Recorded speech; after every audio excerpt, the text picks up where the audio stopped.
Ce quatrième dimanche de Pâques, traditionnellement, est toujours prédominé par la figure du Christ, le bon pasteur.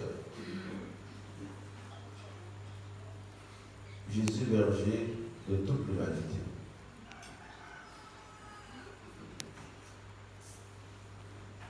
L'adjectif qualificatif bon doit déjà nous faire penser, doit déjà nous inviter à faire la différence entre Jésus, le vrai guide, le guide par excellence, et les mauvais bergers, ce que Jésus appelle les mercenaires, ceux qui sont venus pour voler et non pour soigner. Ce terme pasteur ou berger était très connu dans la vie et dans l'histoire du peuple juif. Ordinairement, est désigné comme berger celui qui avait la responsabilité, qui avait la mission de s'occuper ou encore de veiller sur les brebis, surtout durant la nuit, afin d'empêcher que les brebis soient dévorées par des loups ou encore par des bêtes féroces.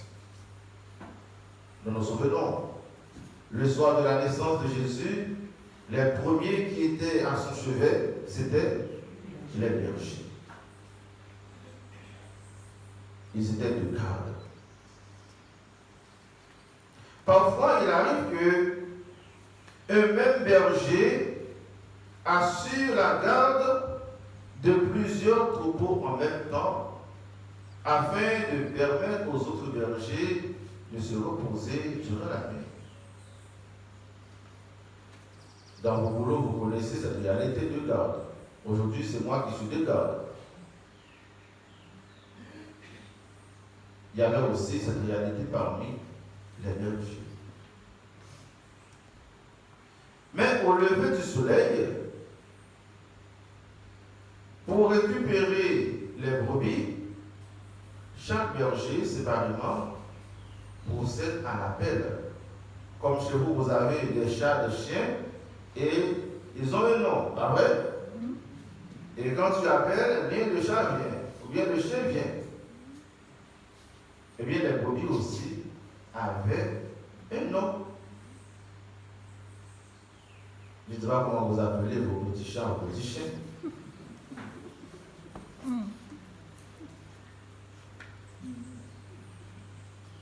Et dans notre baptême, Dieu nous donne un nom.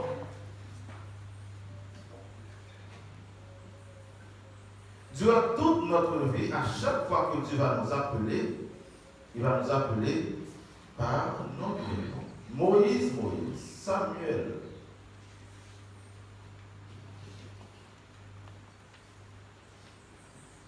Eh bien,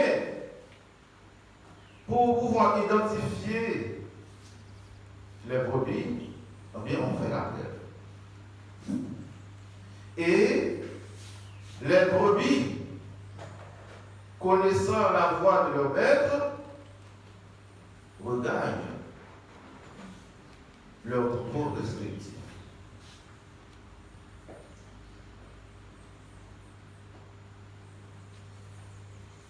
Aussi, les rois en Israël à l'époque avaient ce titre de berger, ou encore de pasteur, parce qu'il avait la mission et la responsabilité de veiller sur le peuple, sur la nation. Dans le temps, il y avait les pharaons, les rois, les princes. Aujourd'hui, nous avons les présidents, pas vrai? Il y a aussi des reines. Il y a aussi des princes aussi. Donc, ces chefs d'État avaient aussi le titre de berger de pasteur. Ils devaient s'occuper du peuple de Dieu. mais de toute la nation. Et très souvent, comme le prophète Ézéchiel le dénonce dans son livre, ces rois ne s'occupaient pas vraiment du peuple. Ils s'occupaient de leur propre famille et de leur bien-être personnel. En face du danger, au lieu de sauver le peuple, ils cherchent à sauver leur propre vie.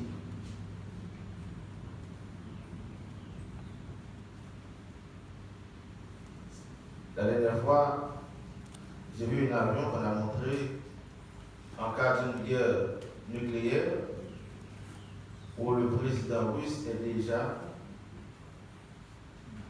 sa sécurité est déjà assurée.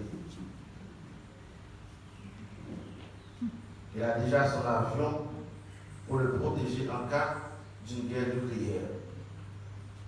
Et le peuple. Eh bien, mes chers amis,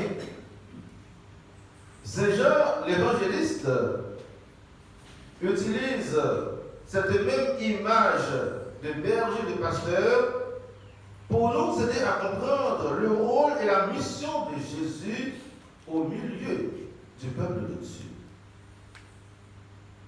Jésus n'est pas celui qui cherche d'abord sa sécurité.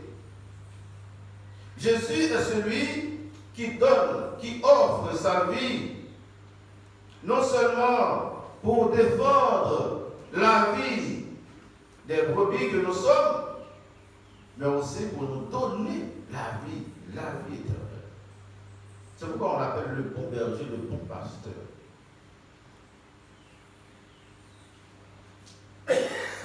Le Christ nous défend contre le danger. Il nous défend contre le serpent antique, le vieux dragon. Dans le livre de l'Apocalypse, Saint Jean en parle. Jésus nous défend contre le péché. Il nous défend contre la mort, l'ennemi. Il nous sauve de la mort. Et pour nous sauver de la mort, il donne sa vie sur la croix. Il accepte de prendre la mort à notre place pour nous donner la vie. Vous connaissez cette réalité dans les familles. Des mamans, au moment de l'accouchement, le médecin dit, madame, il y a deux possibilités. Soit toi, soit l'enfant. Parce qu'il y a un danger imminent. Est-ce que tu veux sauver l'enfant? Ou bien est-ce que tu veux perdre l'enfant et toi tu vas gagner ta vie? Eh bien, cher médecin, moi-même j'ai déjà vécu beaucoup d'années. Donne la vie à ton enfant. Moi je peux mourir. Donc des mamans qui acceptent de mourir pour donner la vie à leur nouveau-né. C'est une bonne bergère.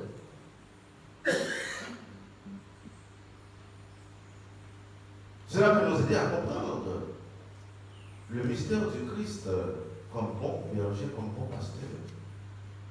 Celui qui donne sa vie pour nous donner la vie.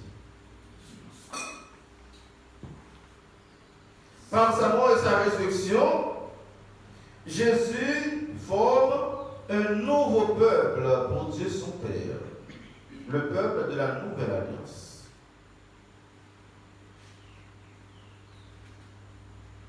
Peuple de Dieu, peuple de prêtre. Et le Père a fait de Jésus le chef, le berger, le pasteur de ce nouveau peuple. C'est au pied de la croix que Jésus nous donne naissance. Et la vision apocalyptique de Saint Jean peut nous aider à bien comprendre cette réalité. Quand il dit, moi Jean, j'ai vu et voici une foule immense que nul ne pouvait dénombrer. Une foule de toutes nations, tribus, peuples et langues. Ils se tenaient debout devant le trône de l'agneau, vêtus de robes blanches, avec des palmes à la main. D'où viennent-ils ces gens-là? Comment sont-ils arrivés devant le trône de l'agneau? Il y a un processus. Eh bien, par l'annonce de l'Évangile, grâce à l'Esprit Saint qui anime leur cœur, ils ont pu adhérer à Jésus-Christ, c'est-à-dire qu'ils ont cru en Jésus et en sa parole. Par la foi en Jésus-Christ, nous formons ce nouveau peuple.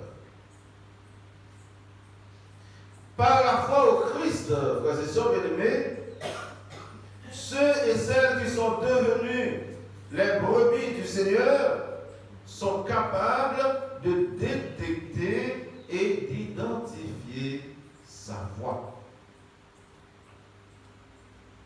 Je prends encore l'exemple. L'enfant, dès le ventre de sa mère, connaît la voix de son papa. Ah ouais, le papa. L'enfant connaît la voix de sa maman.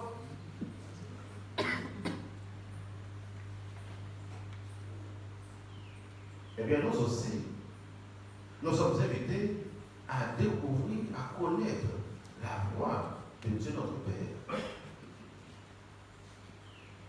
Et en pouvant identifier la voix de Dieu, cela nous donne ce que nous appelons le sens de discernement. On ne veut pas confondre la voix de Dieu avec la voix de l'autre. Vous connaissez la voix de vos copains, de vos copines, pas vrai? Quand un tel appelle, on dit, ah, ça c'est un tel. On peut identifier un tel à partir de sa voix.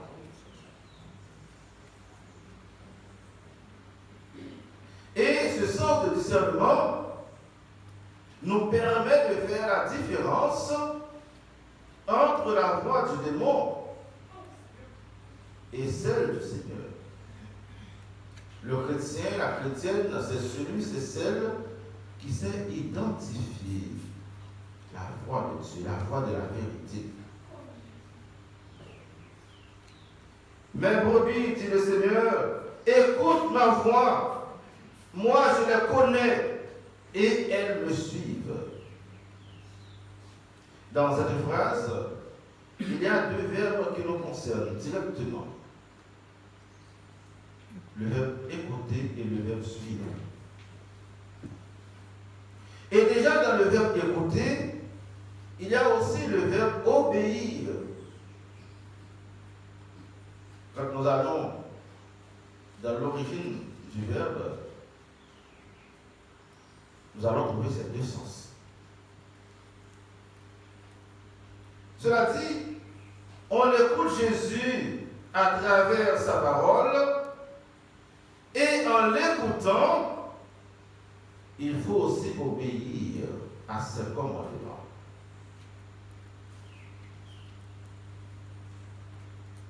On écoute pour obéir. Écoute Israël. Et en l'obéissant, cela suppose marcher, c'est-à-dire vivre avec le Christ, vivre pour le Christ et à sa suite. Aujourd'hui, frères et sœurs bien-aimés, dans ce monde de consommation, où il y a tellement de voix, de vacances, de gourous, des gens qui se présentent comme des connaisseurs, et surtout sur les réseaux sociaux. On est envahi. J'ai la vérité, j'ai la vérité, j'ai la vérité. Est-ce que nous sommes capables d'identifier la voix du Christ dans tout cela?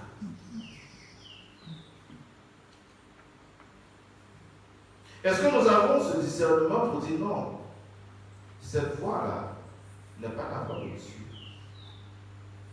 Il n'y a rien de Dieu dans cela. Je ne vais pas suivre un tel. Je ne vais pas marcher à la suite de un tel. Sommes-nous capables de faire la différence entre la voie de Dieu et celle du malin? Ce dragon qui cherche à nous dévorer. Ou encore, est-ce que nous sommes reconnus par le Christ? Chacun doit se poser cette question aujourd'hui. Moi, tel, moi, Norbert, est-ce que je suis compté parmi les brebis du Seigneur? Est-ce que je fais partie de son troupeau? Est-ce que je sais identifier sa voix? Et si la réponse est non, il doit chercher à savoir pourquoi. Et qu'est-ce que je dois faire pour être admis et pour demeurer dans son pâturage? Nous sommes des choisis, dès avant la création du monde. C'est Saint Paul qui l'a dit. Mais est-ce que nous restons dans cet état?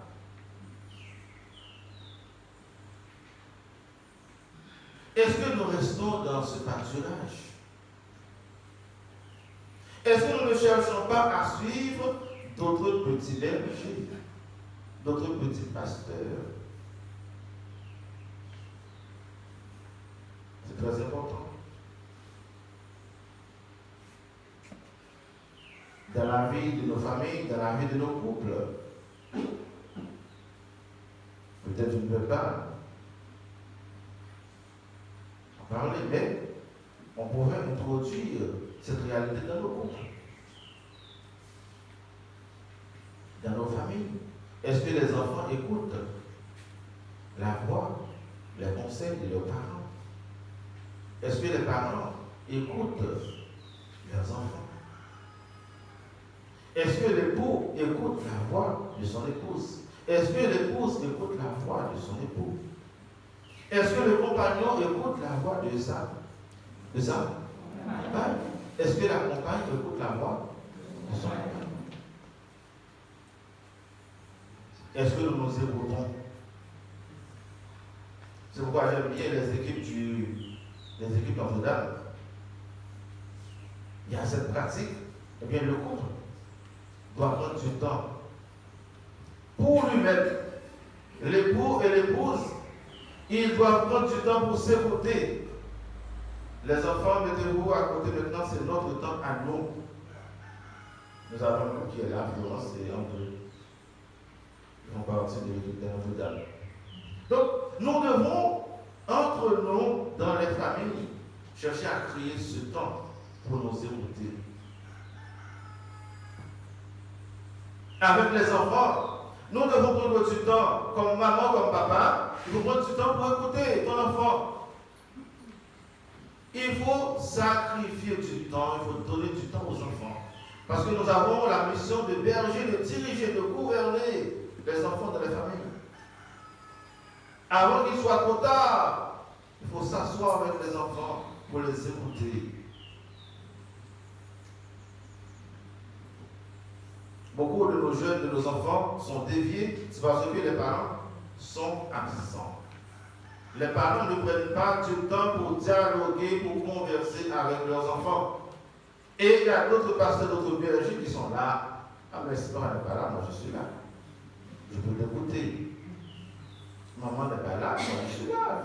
Viens chez moi. Je suis dispo. 7 jours sur 7.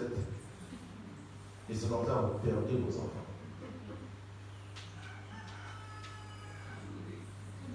Il faut apprendre à vos enfants de rester dans ce pâturage, dans la famille.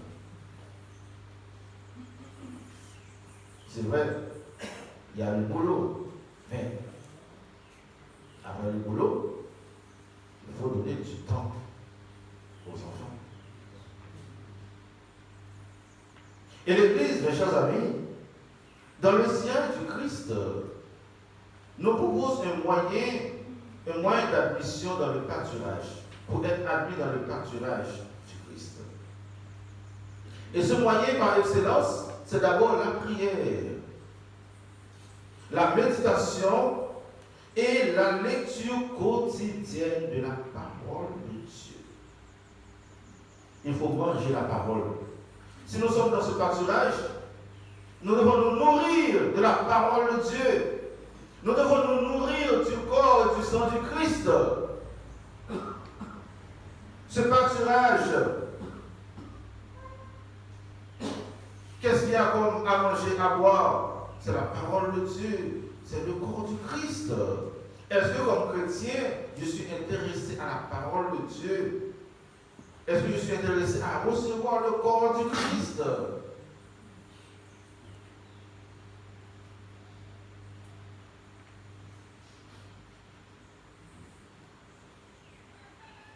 C'est très important de nous laisser nourrir par notre berger, par notre pasteur.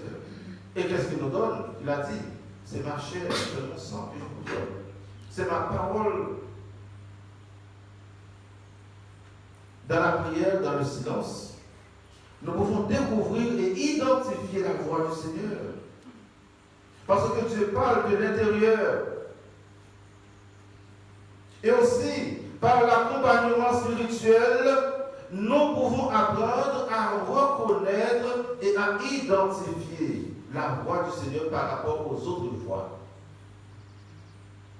Et identifier la voix du Christ, la voix du Seigneur, cela s'apprend. C'est le cas du petit Samuel avec le prêtre Élie dans le temple. Parle, Seigneur, ton serviteur, écoute, dit Samuel, suite à l'instruction d'Élie.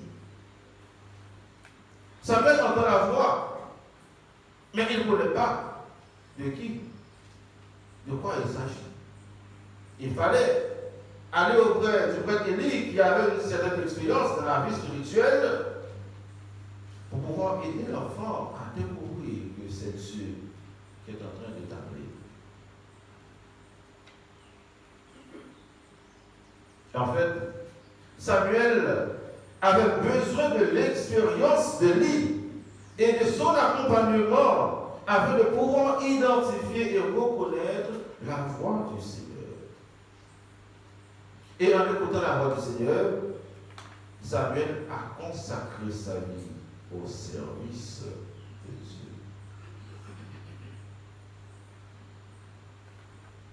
Cette réalité spirituelle d'accompagnement nous donne l'occasion de réfléchir, frères et sœurs bien-aimés, sur la qualité de nos fréquentations humaines. Comme chrétiens, comme chrétiennes, qui fréquentons-nous? Quels sont nos lieux de fréquentation? Si nous sommes le troupeau du Christ, nous devons demeurer dans ce pâturage. Est-ce que nous n'avons pas d'autres pâturages? Et si nous en avons, quelle est la nature de ce pâturage? Est-ce qu'il y a le Christ là?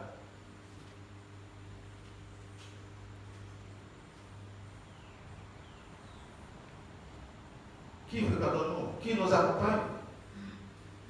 Est-ce que ce sont des gens qui peuvent nous aider à découvrir le Christ? Est-ce des gens qui nous aident à aimer le Christ davantage? Est-ce des gens qui nous aident à marcher avec le Christ et à vivre pour lui? C'est très important. Il y a ce que nous appelons l'environnement chrétien. Qu'est-ce qui se trouve dans notre entourage chrétien? Qui marche avec nous? Est-ce des gens qui nous aident dans notre marche chrétienne, qui nous encouragent sur le chemin de la foi, ou encore qui nous aident à arriver devant le trône de l'agneau? Au moins, est-ce des gens qui essaient d'influencer notre vie à travers des discours vides, des discours trompeurs? Nous devons réfléchir, frères et sœurs bien-aimés. Nous devons chercher à identifier dans quel pâturage sommes-nous logés. Est-ce que c'est ma place? C'est très important comme chrétien. Est-ce que je suis dans le pâturage, dans le vrai pâturage, ou bien dans le pâturage de l'adversaire? Nous allons prier pour demander à l'Esprit Saint, à la Vierge Marie, de nous aider.